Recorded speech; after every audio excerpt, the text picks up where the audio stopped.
A very good evening to all our viewers. Thank you for joining us tonight on the Evening Review. My name is Toivan Jabela, your host. Tonight on the platform, we are joined by Mavuso Msimang. He's a veteran of the African National Congress, ANC, the ruling party in South Africa. And of course, also a man with very strong liberation credentials in Southern Africa and particularly in South Africa. He is here to share with us his reflections on the sudden death of President Hage Geingob on Sunday. Uncle Mavuso, it's so good to have you. It's really an honor for me to speak to you because I've known you for so long, but to be speaking to you directly is such an honor for me. Welcome to the platform. Tell us where you first met President Geingob ever, if you recall where it was and when. Well, first of all, thank you very much for the invitation. I do feel very honored, even though this is such a sad occasion. I am a veteran of the African National Congress who was in exile for quite some time and had opportunities to interact with the late President Hage Geingob. All I can say is that my condolences to the Namibian nation. A big tree, a baobab, has fallen. This is a man who really put his stride on the map, and I believe we who are outside share with you the grief and really confirm that he was a truly great Namibian, a great South African, and a great internationalist. Yeah, wonderful. Do you have any recollection of having met him in person? And if yes, where was this for the first time ever? Oh, absolutely. Yes, I do. This was in 1963. I was just leaving South Africa for exile, and I was in Botswana in the town of Francistown. We lived in a house that was called the White House, which had been made available to refugees from Southwest, then as your country was called, South Africa, and even Rhodesia. You know, the names have changed. Yes. One afternoon, while we were sitting in this refugee camp, we saw 4 persons came. That was Hage himself with 3 of his friends. They had hitchhiked, driven, and I don't know what they didn't do from the Namibian border to this place, which was called the White House in Francistown, Botswana. For some reason, my little group, although you are all sitting together as refugees with a common purpose, you form friendships. I had a small group of 4 people, and we received the Namibians into our group. And you do things that like taking people around and showing them the town, putting some money together to buy things that are not always provided. But we really did form a friendship in that period of time. We were supposed, so we stayed for, I can't remember how long, but maybe a month or so. But we were supposed to fly out together in a charter plane that had been organized by the ANC, and it was to fly us to Tanzania. On the evening before we were to fly out, the agents of the South African regime had placed a bomb on the plane, in the plane, and it exploded. And so the flight was cancelled. Clearly, they wanted to stop it from flying, mainly because they were looking for 2 people who had been arrested in Rivonia when the leadership of the ANC was arrested on July 11th, and they had escaped from prison. and traveled across to Eswatini, Swaziland, and there they got a small plane to fly them over South Africa into Botswana, which was still a protectorate then. It was still called Bechuanaland. And these two freedom fighters who had escaped stayed at the British High Commission. So it was to prevent those people from getting onto the plane that they bombed it. So we had this thing postponed, and we didn't travel then. We waited a couple of weeks. I can't remember how long. And when the flight came, I left on my way to military training, and he was destined for education, further education. In the conversations, we got to know that he had been a teacher, a primary school teacher in Sumeb, and that Bantu education, I didn't realize that it had hit Namibia as badly as it hit us in South Africa, because Namibia was really not one of the original 4 provinces of what was called the Union of South Africa. But through the mandate of the United Nations, Namibia had been ceded to South Africa to administer. I don't know how they do things like that, but once South Africa got control of Namibia, they treated it as a 5th province of South Africa and administered the same kinds of apartheid laws, Bantu education, separate residences, etc., etc. So we got to know that in our conversations with the Namibian comrades who had come to Botswana. That was the first time I realized the extent to which Namibia was not at all dissimilar to us. So we parted ways, and I went to Moscow, where I trained in urban guerrilla warfare, and eventually he left. I think he was asked to stay in Botswanaland at the time, as the representative or deputy representative of SWAPO, which was building up with the people coming out of the country. We only reunited much later, but that was the initial phase of our meeting. Yeah, absolutely. Now, the SWAPO in 1963 was really just almost 3 years old. Of course, there's been other formations prior to it that morphed into SWAPO later, led by Andibatewe Atoivo. But the formation of SWAPO itself, the formal formation of what is now called SWAPO, had only occurred 3 years earlier in 1960. Have you heard, by that time, have you already heard about this SWAPO movement, and you were already aware of the existence of that movement, and therefore when you met with Hage Geingob and others, you knew they were coming from a philo liberation struggle, or it was around that time that you also got to be aware of its existence? Oh yes, we were very aware of the formation of SWAPO, I think around 1960, and how the Boers had started cracking down. There were in Namibia, I think at the time, SWAPO, there was SWAPO and there was SWANU. Yes. It was clear that the big organization was SWAPO. At that point, I do not recall whether we had formed the alliance later to be established between SWAPO, the ANC, ZAPU, which was the leading organization at the time in Zimbabwe, Frelimo, MPLA, and up in Bissau, we had PIGC under Amilcar Cabral.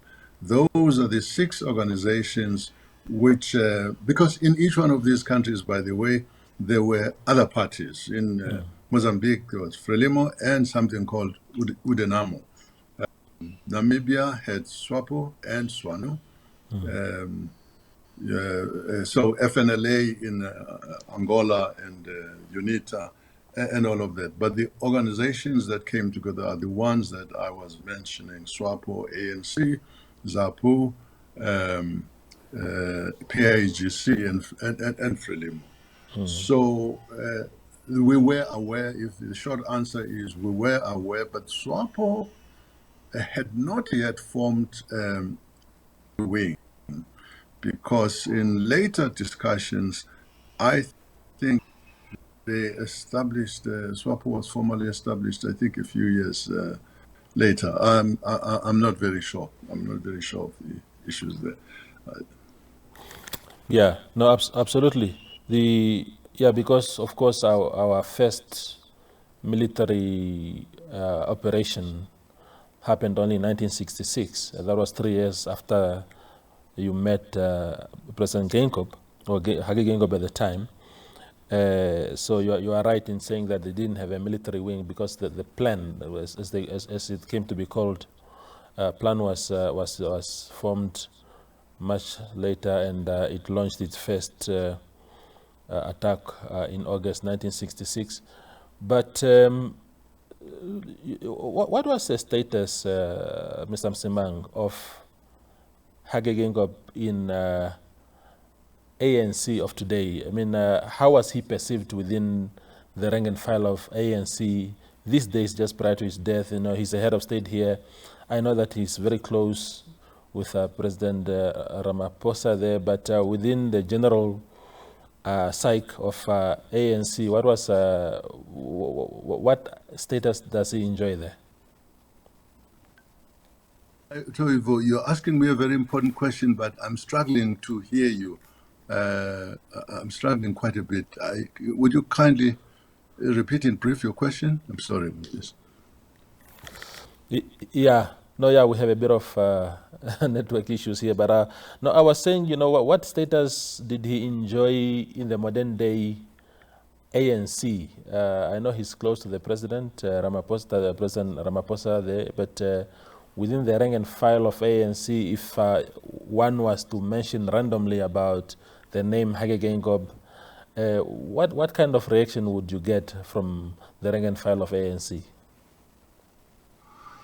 Oh, yeah, absolutely. It's a name that is as well known as a South African name. It was always as the name of Hage Geingob. First of all, I do need to deal with those who got in exile. You know, when the Institute for Namibia was established, he was made the first director, and he seems to have gone out of his way to find South Africans who had qualifications to participate on the faculty, on the teaching staff. So you had people like Bill Modise, you had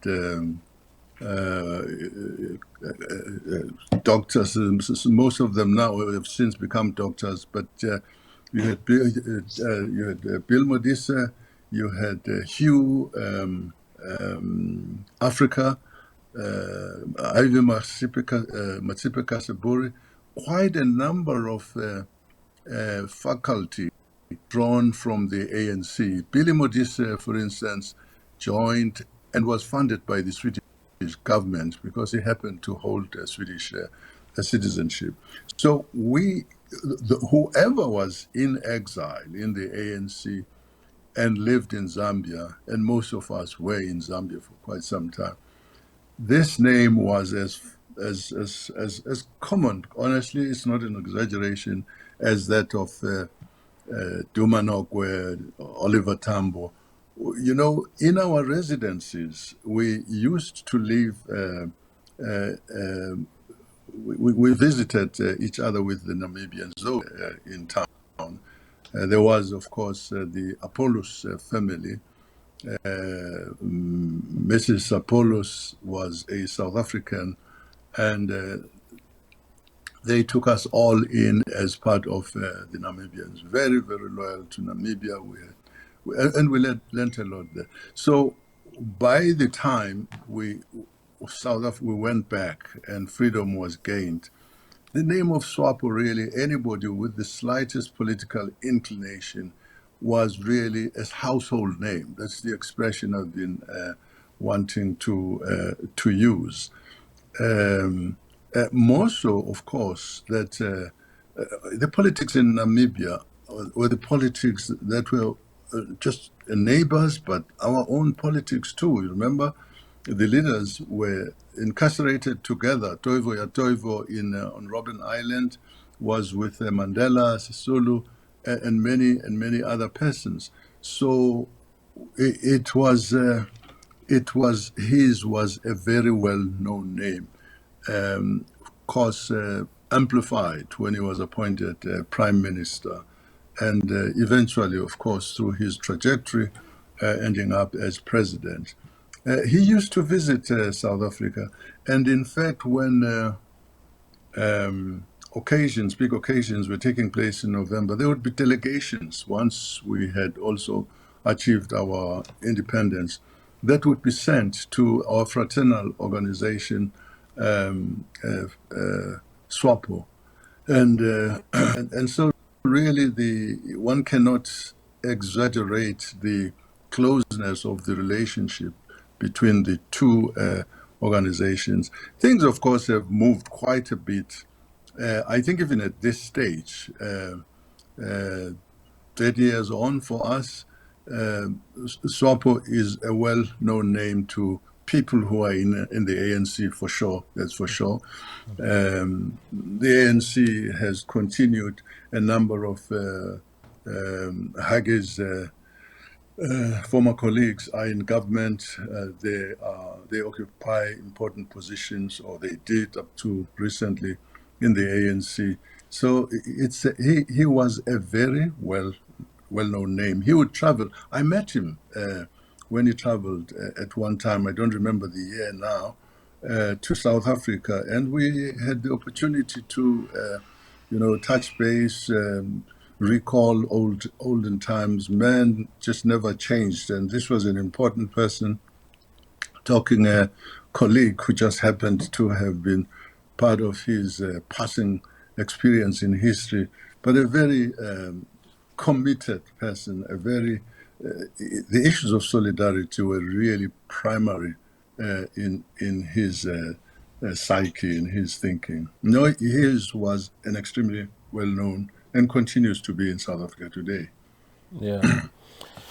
Perhaps another question then, Mr. Msimang, is I was reading up your resume, and I realized that you actually studied in Zambia, the University of Zambia. And so you're South African, you lived in Francistown in Botswana, you studied in Zambia. This interconnected connectedness among African states at the time,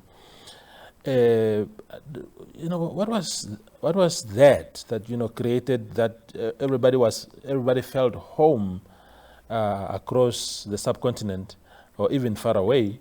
I'm asking this because people feel that the solidarity that existed during your days is not as solid as it used to be. I mean, what happened to us as Africans?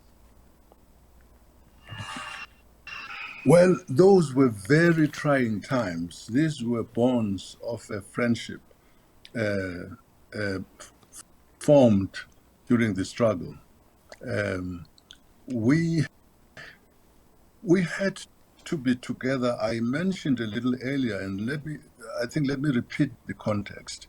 SWAPO and the ANC and the other liberation movements that I talked about came from countries which were still not liberated in Africa. So there was what was called the OAU at the time. It's called the AU now, African Unity, which had a section which was called the Liberation Committee, which was assigned to provide assistance of financial, logistics, and other nature. We used to go to the Liberation Committee as a group of these organizations that I mentioned. So we were treated as the representatives. Some might call it arrogant, but we went together as these Southern African fraternal organizations with a common purpose to dispose of the colonialists at the time, the key one having been South Africa, apartheid South Africa, but also you had the Portuguese for Frelimo and MPLA. Then the Ian Smith in Rhodesia, now Zimbabwe.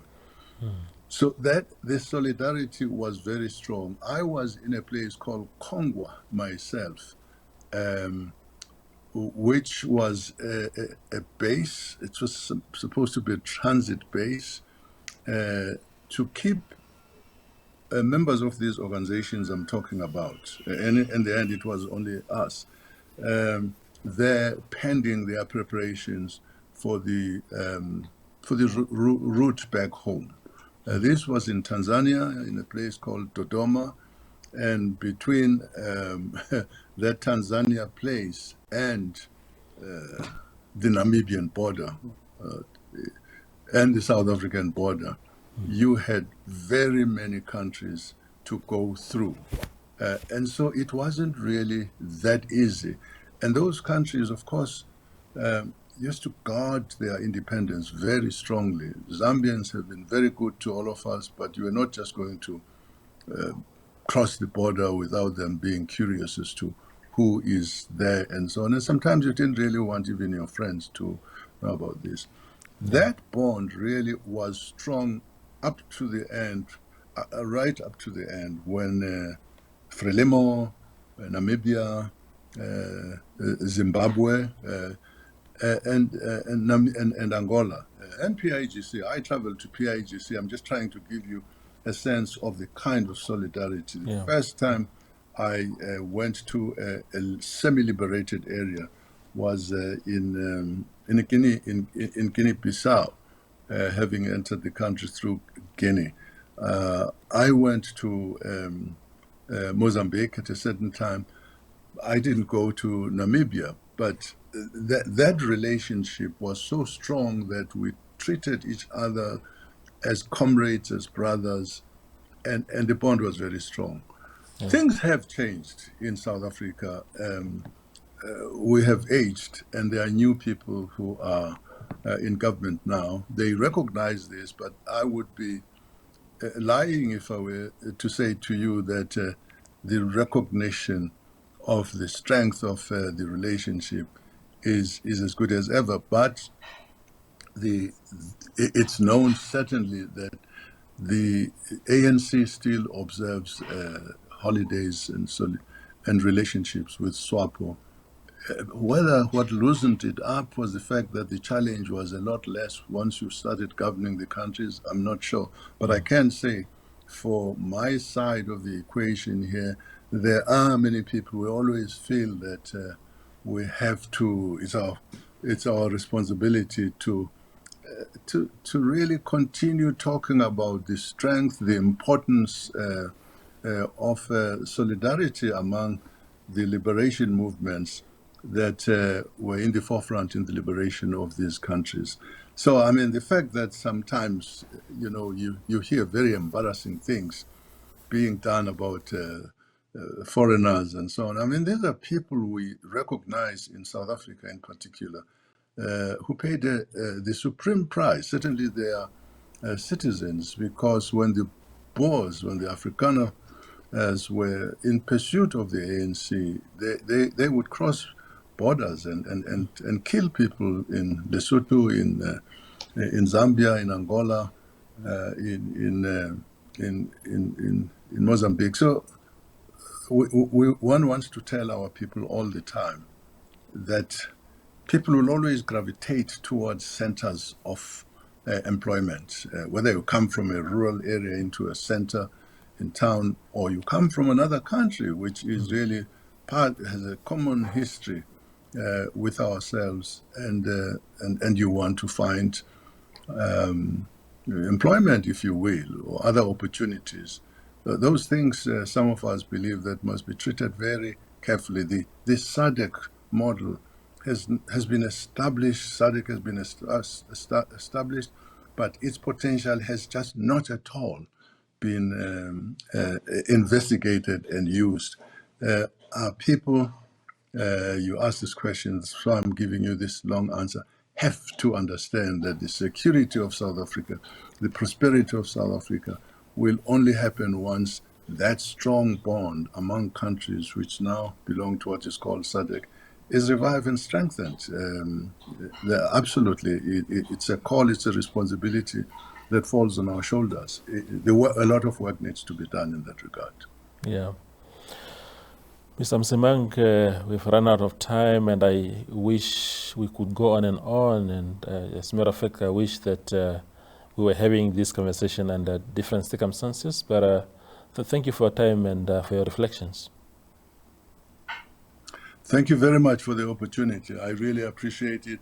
May all go well with until the end, when the remains of our departed colleague, respected friend, are laid to the ground. May all go well. Thank you very much. Wonderful. That's tonight's show with Mavuso Msimang. He's a veteran of the liberation struggle in South Africa, a revered member of the African National Congress in that country. Thank you for watching.